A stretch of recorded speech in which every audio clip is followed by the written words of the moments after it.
Fleabag, the Emmy-winning series created by and starring Phoebe Waller-Bridge, is a story of grief, guilt, desire, and destruction. But more than that, it's a story about a person, someone we come to know in the most intimate way, her thoughts, her contradictions, her worst impulses. And this is something that we don't see very often in women in film. Women in film and television are often boxed into familiar archetypes. And even though these archetypes have expanded in recent years, we still see women kind of confined to a certain number of traits. Like we'll see the manic pixie dream girl, or the strong female lead, or the femme fatale. Even when these women have a flaw, it's usually some small, digestible flaw, like the clumsy yet lovable character, or the rebellious yet still endearing lead. Fleabag is a little bit of a different kind of woman than we've seen on screen. Fleabag isn't just flawed, she is deeply flawed. Sometimes very unlikable, she makes selfish choices, she self-destructs, and she often hurts the people around her. And yet we don't just watch Fleabag, we know her. I argue that this in and of itself is feminist. Just existing in all of her contradictions, Fleabag demonstrates a deep, complicated, sometimes hypocritical woman. This is a real woman. Throughout this video essay, we'll look at two key scenes and see how they help us to know Fleabag in such a deep, personal way. We'll assess both the dialogue as well as the cinematography and see the ways in which these come together to make the audience understand the experience and life of Fleabag. Before delving into the first scene, I want to note how throughout the show, Fleabag often talks directly to the camera, breaking the fourth wall. This breaking of the fourth wall becomes an intimate conversation between Fleabag and the audience. Her direct looks into the camera are more than just a comedic device. They're windows into her inner world. With each glance, she reveals her deepest thoughts, often conflicting with what she's saying aloud. Our first scene of analysis takes place in the bathroom, shortly after Fleabag has just broken up with her boyfriend, one of numerous times. As she expresses to us her relationship with sex, pay attention not only to her words, but also the cinematography elements, the setting, the lens, the pacing, the background noise, and see how that enhances the impact of the scene as a whole.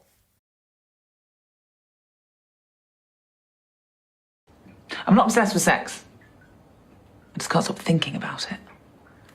The performance of it, the awkwardness of it, the drama of it. The moment you realize someone wants your body. Not so much the feeling of it. The cinematography elements in this scene play a crucial role in shaping the viewer's experience and understanding of Fleabag's character.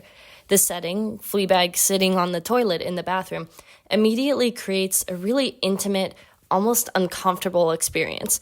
The bathroom becomes an unconventional setting for a female character, particularly because these spaces are often sexualized or reduced to moments of grooming or beauty rituals in films.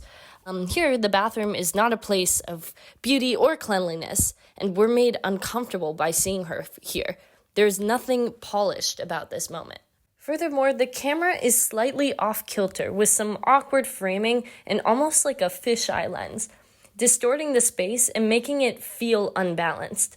This visual choice disorients the viewer, heightening this sense of discomfort and unease. Pacing is another key element in this scene. Fleabag's dialogue is quick and sharp, but it's punctuated by these long pauses, forcing the audience to linger in the tension of the moment. The sound of the water dripping in the background is a really subtle but significant detail. The ambient noise adds to this sense of realness, the fact that nothing, including Fleabag, has been glossed over or perfected. Last but not least, in this scene, Fleabag directly addresses the audience, breaking the fourth wall. As mentioned earlier, this creates a sense of intimacy, inviting viewers into her most private thoughts. In a world where she constantly wears a mask, these confessionals offer a glimpse into her raw emotions and unfiltered reality.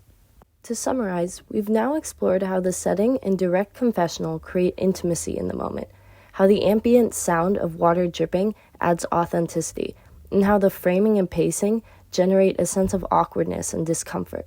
Now we'll examine how these cinematic choices deepen our understanding of Fleabag as a fully realized character, flaws and all.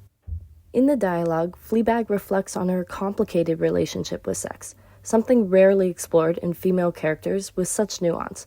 Typically, women in media are portrayed as either pure and innocent or sexually liberated and empowered.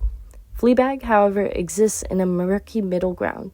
Her relationship with sex is fraught with insecurity and detachment, and this discomfort is mirrored in the cinematography. While she insists she's not obsessed with sex, the scene's visual and auditory unease suggest otherwise. The disorder in her expression, the halting rhythm of her words, and the almost claustrophobic framing all hint that this confession may not be entirely truthful. Instead, it reveals a flaw. Fleabag is not just struggling with sex itself, but with the way she rationalizes and performs it in her life.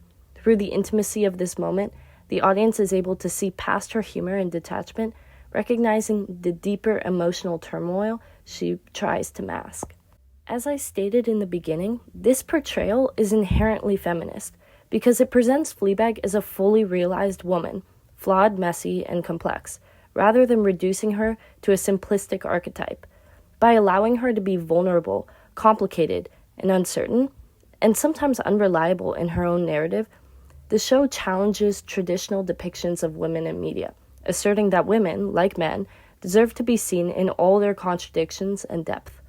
In this next scene, we'll once again see Fleabag reveal a personal flaw, except this time she does not hide or deny it. Instead, she allows herself to fully break down, exposing her deepest vulnerabilities. For some context, throughout the series, Fleabag forms a close bond with a priest, one of the only people with whom she feels truly seen. As her feelings for him grow, so does her struggle to navigate her emotions honestly. As you watch the next scene, pay close attention again to the setting, pacing, framing, and background noise. These cinematic elements, like last time, don't just shape the mood, they heighten the emotional weight of the moment.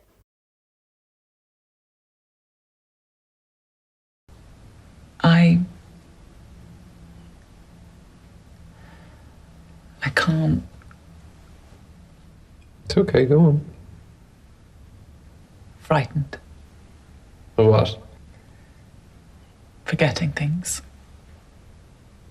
People. Forgetting people. And I'm ashamed of not knowing what What you want? It's okay not to know what you want. No, I know what I want. I know exactly what I want. Right now. What's that? It's bad. It's okay. I want someone to tell me what to wear in the morning. Okay, well, I think there are people who can... No, I want someone to tell me what to wear every morning. I want someone to tell me what to eat, what to like, what to hate, what to rage about, what to listen to, what band to like, what to buy tickets for, what to joke about, what not to joke about. I want someone to tell me what to believe in, who to vote for and who to love and how to tell them.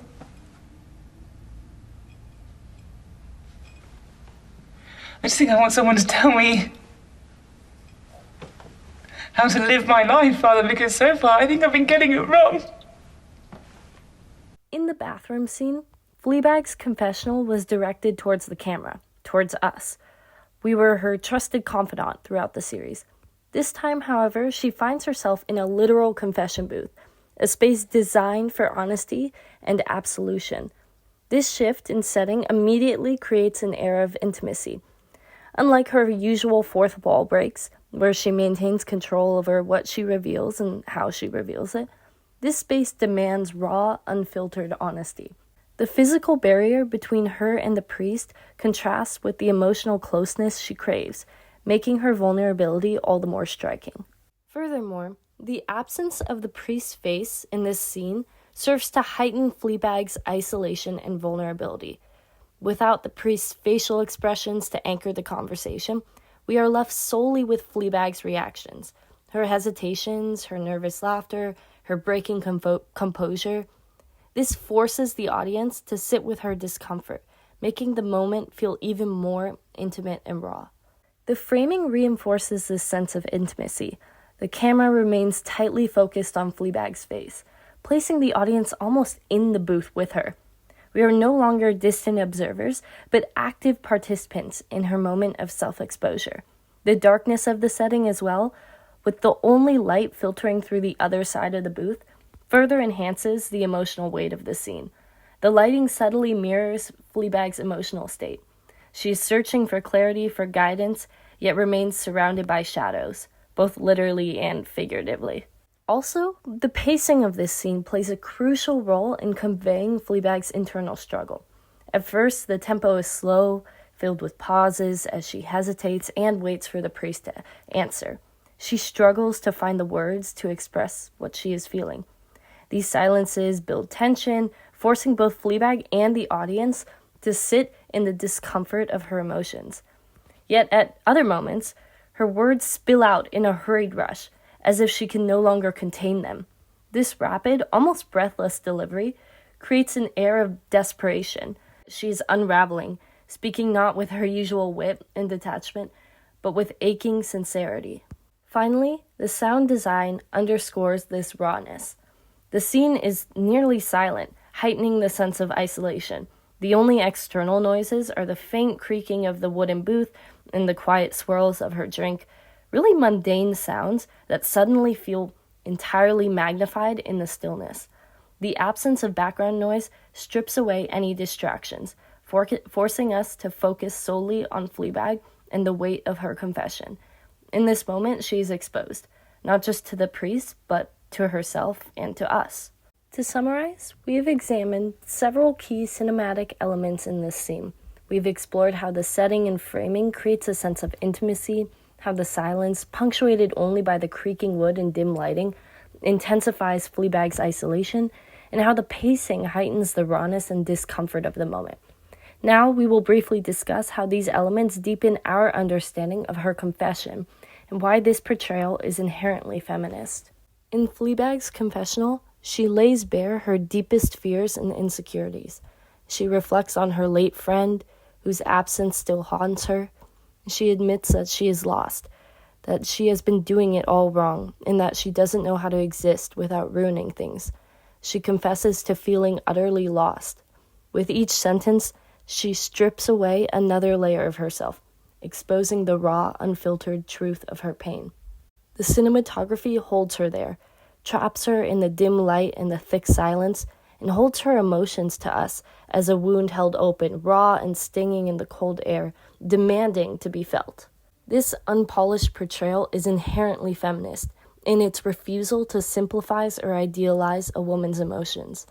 Women on screen are so often reduced to palatable, digestible versions of themselves, either strong and untouchable or fragile and broken.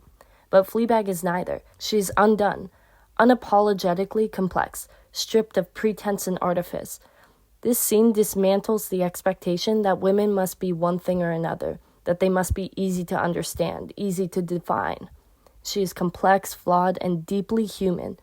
The scene challenges traditional narratives surrounding female desire, guilt, and self-worth, allowing Fleabag to exist beyond stereotypes, beyond boxes, and embrace her full emotional depth. We see her suffering, and most importantly, we see her as real.